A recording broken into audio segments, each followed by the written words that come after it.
What up, my guys? Welcome to another show, man. Thursday, NBA Talk with Jay, man. Got got 6 games on the card, man. About to break them down, try to get some cash, man. Got leans on every single game. Hadn't bet anything officially, man. Just come on here, talk some stuff out with y'all, man. Talk some NBA. I felt like talking some NBA, man. And people acting like I didn't died or something, man. Acting like I'm Luca to the Mavs or something, man. You see what I'm saying? I'm an afterthought or something, man. But let's get straight into it here. Not here to waste your time, man. Shout out to everybody. Hope everybody doing well, living healthy, man. Family healthy. Everybody's going through tough times right now, man. Whether it's like financial, healthy, some with parents. You know what I'm saying? There's sickness, outbreaks, all type of shit, man. So hope everybody's out there doing well. Something is definitely going on in the world for sure, man. Not sure exactly what it is, but government, all type of stuff. Something's definitely going on, man. But let's get straight to it here today, man. I'm not here to waste your time. First game up, let's go over to the streets of Boston in this one, man. Celtics. Put my glasses on. Celtics here land 10 points, man, at the crib versus the Dallas Mavs, man. And I do lean toward the Mavs in this one. It'd be really nice if we could get AD in there in his first game. Usually you don't want to back teams in their first game with a new player because they're not used to playing with the team. They're getting integrated. They don't know they don't know the plays, all that type of stuff. But as I always say, when a team is on a losing streak, like you need a little pick me up. You need a little energy kicker in there. The Mavs have lost 3 straight games as well, man. They would very much like they would love to welcome AD into this particular game as well. Like I say, you look at the Mavs. This is their 5th straight road game. They barely won versus the Pelicans. They were up 10-0 and ended up winning the game by 1. Got smacked up versus the Pistons. Got smacked up even harder versus the Cavs. Then played a really good game versus the 76ers. I think they should have won that game as well, man. There were some very questionable calls and no calls in the last 2 minutes of that game. Didn't look at the last 2-minute report, but I know that the refs pretty much screwed the Mavs over in the last 2 minutes in that game. We know that Joel Embiid came back, but Mavs had that game. They had that game, but it was definitely tough because there were some no calls late in that one. Couldn't get the job done. Mavs have actually been on this crazy over streak. 7 of their last 8 games have flew over the total, man. You look at the Celtics, they're coming off a huge win versus the Cleveland Cavaliers. They just played 3 straight road games. They've actually played 7 of their last 9 games on the road. The Celtics are starting to look back more like the Celtics. They've won 4 straight games, 5 of the last 6. They beat up the Pelicans, barely won versus the Pelicans. Then they smacked up the Sixers, and then they smacked up the Cavs as well. I know that it looks like they won that game by 7, but they had control of that game literally the whole game, man. Now you get the Celtics in that bet against situation, in my opinion. This is the worst team in the league, guys, against the spread. This team is 7-27-1 against the spread coming off of a win, and they don't cover back-to-back games as well. And you look at it, their last 10 games, they have not covered back-to-back games in their last 10 games. For whatever reason, man, they'll cover, and then they will not cover the next game. You'd have to go all the way back to shit. They only covered back-to-back. This is an incredible pattern. They've only covered back-to-back games once this season. Those were the first 2 games of the season. They smacked up the Knicks, and then they smacked up the Wizards as well. That is their only time all season covering back-to-back games, man. You could go back and look at it if you want. After a cover, they do not cover the next game, man. I would expect that pattern to keep going here, to be perfectly honest with you. Now, obviously, the Celtics have absolutely owned the Mavs. Would it be nice to have PJ Washington here? You're damn right. But he said, fuck y'all. I'm having a baby. I had a baby. I don't give a damn about this shit. Y'all, you know what I'm saying? I had a baby, and I'm right there with him. If I had a baby, I'd be there with my lady and baby as well, man. But so you can't expect him to care about basketball more than his family. Celtics have won 9 of the last 10 versus the Mavs. They've absolutely owned them. Obviously, gentleman's sweep in the finals last year. 4-1. Then they faced them in Dallas earlier this season, smacked them up 122-107 in that game as well, man. So the Celtics have absolutely owned this team. They've done whatever they wanted to versus them as well, man. I'm not gonna lie to you, but I do lean to the Mavs here plus the 10. If I'm betting this game, I'd be taking the double digits with the Mavs. Like I say, Mavs obviously they need a win, they need a confidence boosting win. May not get it here, but I couldn't bet on the Celtics land 10 points. They're also not in the greatest of spots. 3 straight road games, and you come home for 1 home game, then you head right back out on the road and go face New York and then Miami Knicks as well. And that game versus Knicks is a huge game as well, man. So like I say, if I was following the patterns, I would be fading the Celtics in this one. They do not cover back-to-back games. Even off of a win, they don't do well. Only 7-27-1 against the spread. So I'd expect that trend to continue. I'd take the Mavs here plus the 10, and I'd also look towards the over as well. Mavs 7-1 to the over their last 8 games. So go over here to the streets of Minnesota in this one, man. It's a really tough game, to be honest with you. I want to get there with the Rockets. I lean towards the Rockets. I understand why they're going to the favorite in this one as well. They do have same season revenge. It's crazy because both of these 2 teams have faced off twice this year. First game, this was the play-in tournament game. Not the play-in, in-season tournament game, NBA Cup game. Rockets beat them in overtime, 117-111. Then they go to Houston, and then the Wolves were able to get their revenge, and that one won 113-112. In that one. But in this one, man, this is a crazy game because the Rockets are crashing back down to earth, and they're crashing down to earth hard. They've lost 4 straight games. 2 of those versus the Nets. I can understand losing versus the Knicks and the Grizzlies. You can't be losing back-to-back games to the Nets, man. First game, they were laying I believe they were laying 14, and then Şengün got ruled out, and then it went down to 12.5. Then they went to Brooklyn after the game versus New York, and you lost that game. It's 9-point favorites, and that was a crazy one too, because I believe they were up 4 points with like 18 seconds left, and then had a turnover, basically passed the ball right to D'Angelo Russell. He sinks the 3, bro. And like when I saw the final score, I was like, how? I didn't understand how the fuck did they did that, to be perfectly honest with you. I didn't understand how the Nets came back and won a game. The Rockets are low-key in the tailspin, man, and it makes sense. So they were without Van Fleet, and then they just got Şengün back as well. But like I said, I mean, the Rockets, they missing a point guard right now.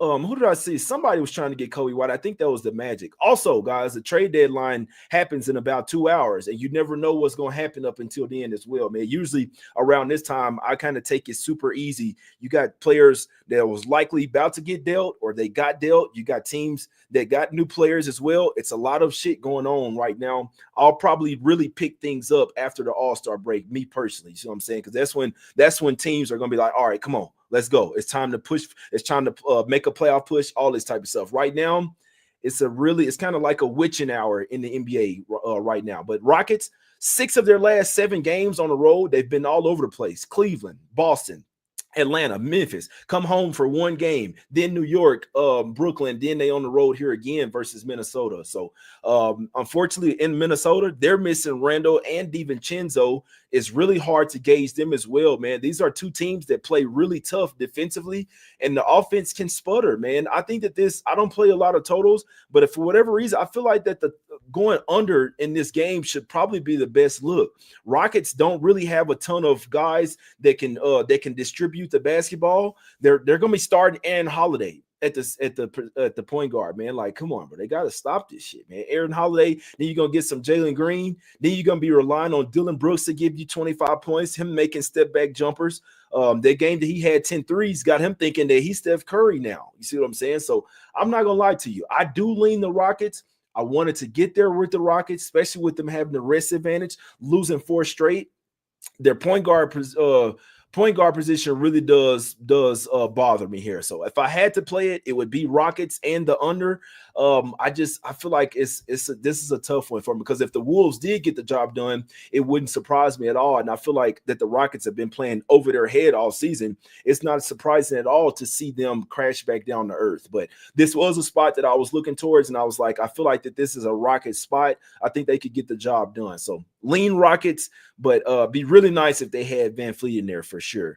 Let's go over here to the streets of Denver. I'm not lying to you. I don't have a good look on this game. Probably not even going to waste much of your time. This is the one game that I don't even really have a lean on. Nuggets are laying 7 at the house. Nuggets have actually started to play a lot better after they had lost 3 straight. Now they've won 4 straight games as well. Just smacked up the Pelicans back-to-back games. That's not really saying much. The Magic, This is a team that's trying to get Kobe White, and they need to get him. This Magic team needs a point guard. Jalen Suggs won't be in this one, and I still think even if they had Suggs in, they still need an actual point guard, man. Just imagine what Kobe White would do to that team. I'm watching the game last night versus the Kings, really missed out on one, man. I should have been on the Magic heavy last night. Then I said, oh, Levine, it was his first game back as well. I mean, it was his first game with the Kings. That was a spot miss last night for sure with the Magic, man. But they're playing, they just come off a huge win. It was only a 2-point game at halftime. Then they blew the Kings out the water in the second half, man. What I'm starting to see is like betting these games live is the best thing to do right now, because that Magic, that was their spot last night. They were 1-8 straight up ending against the spread in their last 9 before that. Huge win versus the Kings last night. Now you got a back-to-back going to Denver, a team that they don't really match up well with, and they got smacked up earlier this season as well. They were getting 7.5 at the house, which makes this line super fishy. The Nuggets were laying 7.5 on the road, beat them 113-100. Now they're laying 7.5 at the house, and the line opened up at 9. It went down to 7. So for whatever reason, sharp money's coming in on the Magic in this game. I don't really have a good look in this one. I think the bigs with the Magic can bang with the Nuggets, but they don't have a point guard, man. You really have no ball distribution. You're relying on Franz Wagner and Banchero, who are two bigger guys. Like you need an actual point guard that can set the offense up, man. Run pick and roll with those guys. So I don't even have a good lean for the game. I'm not even going to lie to you, man, because the Magic were playing so ass. They're due to come up, but I don't know if I want to take them in a back-to-back, third game in 4 nights, fourth and in 6 nights as well, all on the road. Like this is the last game of a 6-game road trip. They might just really fall off of a cliff in the fourth quarter in this one, man. So don't love backing teams back-to-back going to high altitude. So I don't even have a lean on this one. Let's go over to the streets. This is probably it's not the game of the day, but the Blazers, they're playing really well, guys. They're playing really well. And honestly, I was going to be on the Blazers today, to be perfectly honest with you. Now, let's go and look at it. So let's see, even just as a favor. So this line opened up at Blazers getting 2. So first off, shout out to the Blazers. This team has been playing really good. One of my homies sent me, he said he taking the Blazers to make the play-in tournament, man. He got that at plus 4,000. See what I'm saying? It's not impossible. Like this team is balling right now. This is what he told me. He was like, man, they got a taste of winning and they like this shit. The Blazers have won 9 of the last 10 games. They're 10-0 against the spread in the last 10 games, man. Smacked up the Pacers, held them to 89 points. They've won all these games as underdogs as well. They've covered all these games as underdogs as well, man. Getting 4.5 versus the Bulls. Getting 8.5 versus the Heat. Beat them outright. Getting 7 versus the Magic. Beat them outright. Hold them to 79 points in Orlando. Go to Charlotte. There wasn't that. Obviously, do that. But then they covered versus the Thunder as 13.5-point dogs. Then they beat the Blazers outright. I mean, beat the Bucks outright as 5.5-point underdogs. Beat the Magic again, hold them to 90 points. And they're on a 7-game homestand as well, man. They hadn't had to fly anywhere, guys. They hadn't had to fly anywhere. So I wouldn't go near betting against the Blazers right now. This team is absolutely red hot. They're blazing hot right now, man. 10-0 against the spread streak. Honestly, I wanted the Kings to win that game last night. I thought that the Kings would win, though, and not gonna lie to you, the fact that they got blown out of the water definitely gives me some hesitancy in this particular game. Like I don't like going against teams when they just got absolutely smoked. Doug Christie said his guys were 8.5 minutes to go in that game. Like literally just waved the white flag and said we're gonna look towards tomorrow. But this is a back-to-back spot. They do have Levine over there that's obviously going to mess things up. There's no really chemistry right there. But honestly, like you can't bet against the Blazers. Obviously, it was a lot better with them as an underdog. Like as a home underdog, they were the 3rd best team in the league. You look at them as a favorite, just win-loss. Let's see. The Blazers are 2-2 this season as a favorite. Let's look at them. I believe they're 0-3 against the spread as a favorite. So now, obviously, the roles have reversed here.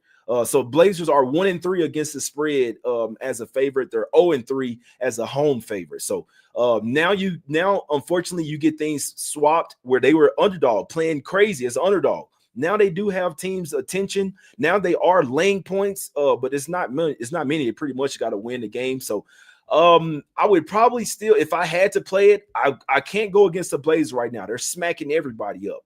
But I can't say the thing that held me off of it was that the Kings got smoked in that second half. I'm talking about absolutely rocked. It was a 2-point game at half, and they ended up losing the game by 19, man. It was really, really like a 25-point loss because the rest of that shit was just garbage time. So gives me that doesn't make me feel as confident about the Blazers, but the way that they're balling right now, hadn't had to fly anywhere, 7 straight home game. I wouldn't go anywhere near betting against the Blazers right now. Their defense is absolutely immaculate.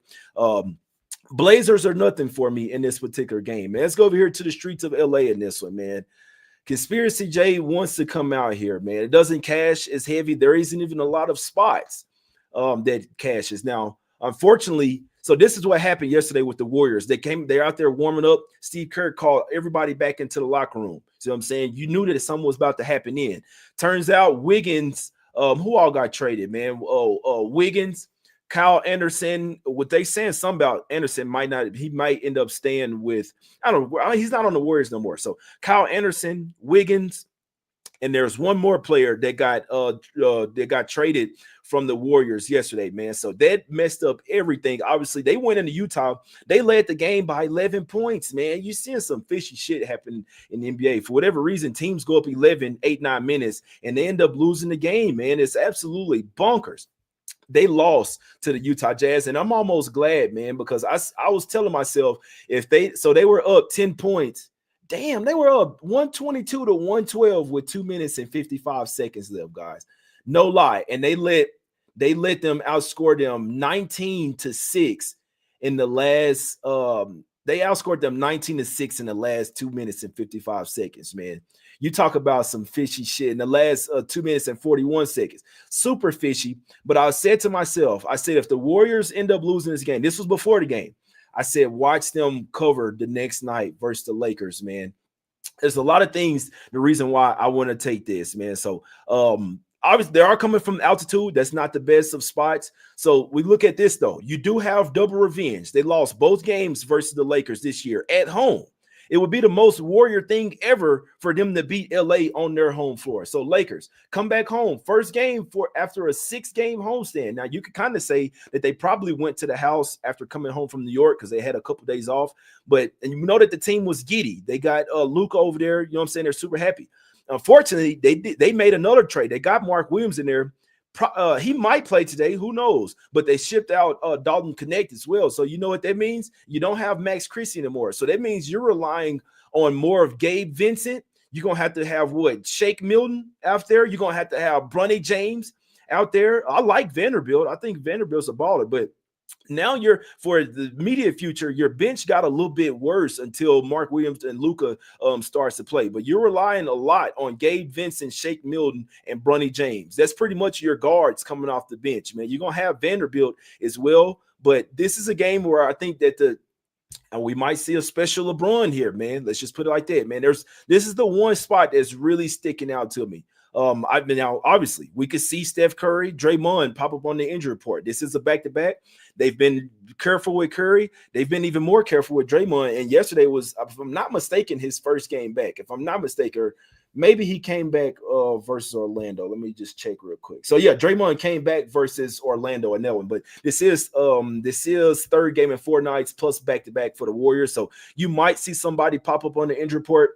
I'm not gonna lie to you. I think this is a conspiracy spot. I think that LeBron, you see a special LeBron. I think that he helps his boy Steph out. They got Jimmy Butler. So if the Warriors are due to come up, they got to win these type of games. I could see LeBron helping his partner Steph out. I could really see it. They just got their win when nobody thought they was going to have. Remember, the Clippers had opened their game of 6.5 points, got bet all the way up to 8.5. And I said, I got a funny feeling about this one. I think that this is be a Lakers spot. Lakers go out there and beat them outright as 8.5-point underdogs and beat them. They smacked them up by 25 points. I think the roles kind of reverse here, man. I would take the Warriors here plus the 7.5. Personally, I'm going to be waiting until the last second, just make sure that nothing's going on, nobody's out. But I do think that the Warriors plus the 7.5 the spot. I think they keep it close, and I wouldn't be a bit surprised if they shock the whole world lose to the Jazz, and then beat the Lakers the very next night, man. That's what I feel. I'm not gonna lie to you. The conspiracy spots don't really hit like that anymore. These days, you just go with the easy plays. So if you want to take the Lakers, don't let me talk you off. It's obviously the easy looking play is obviously like if you're just looking at it, you say, "Oh, I'm gonna take the Lakers." Like not even looking into the game, we're just gonna take the Lakers. Those are spots that can be hidden. It's Warriors or nothing for me. And I really do think there's a strong possibility they shock the world and win this game outright, man. Last game, let's go over to the streets of let's go to the Intuit Dome where the Clippers are laying 5.5 points at the house versus the Pacers. Pretty much identical teams. Both teams are coming off getting smacked up. Pacers only scored 89 points versus the Blazers, and they went got smoked. And then you got the Clippers that only scored 97 versus the Lakers, got smoked as well. So both teams are in bounce back spots. I don't have a good full feel for it. I do think that the Pacers can match up well with them, but the fact that the Clippers just got smoked and they likely laid down versus the Lakers as well. I don't like to bet against teams like that that are in a bounce back spot and coming off a super fishy game where they were just never in the game. So don't really have a good feel for it. If I had to bet it, I would take the Pacers plus the points. But like I say, Clippers coming off 2 straight L's as well. I don't really have a good feel for it. Pacers or nothing for me in this game, my guys. That's the show. I appreciate y'all for tuning in, man. Like I said, I hadn't bet anything, but that's just me going through the games for you guys. People think that I'm not doing the show anymore and stuff. I'll start to do more shows. I'll start to do as many as possible, my guys. But I'm also going to be making more live bets more than ever as well. Just watching the game, seeing how it's riffed. Unfortunately, some of the main things that I really used to use are not at my arsenal are not in my arsenal anymore. I used to be able to look at the refs and see how they've done over the passing games, how they've refed certain teams over the passing games. I can't find that shit anywhere, man. If y'all know if y'all have that info, please put it in the comments for me, man. They used to really help me out because I could tell, hey, refs were every time they reffing for the Lakers, they do this, or every time they reffing for the Mavs, they do this. That shit used to go a long way, man. So now I'm gonna watch the game. I'm gonna see, you know what I'm saying, how the game's being reffed, which team is ready to come to play, who looked like they went out drinking the night before, shit like that. A lot of times you can really find some really good spots, live bets, man. So that's what I'll be doing more often, man. It's all love. I appreciate y'all for tuning in. Hit the like button one time for the one time. I'll probably be doing a show tomorrow. There is really a spot that I really like for tomorrow. I'm probably going heavy on this shit, man. You see what I'm saying? So it is what it is. But I'll be doing a show tomorrow, man. Let's get this cash. Appreciate y'all for tuning in. I'm out, my guys.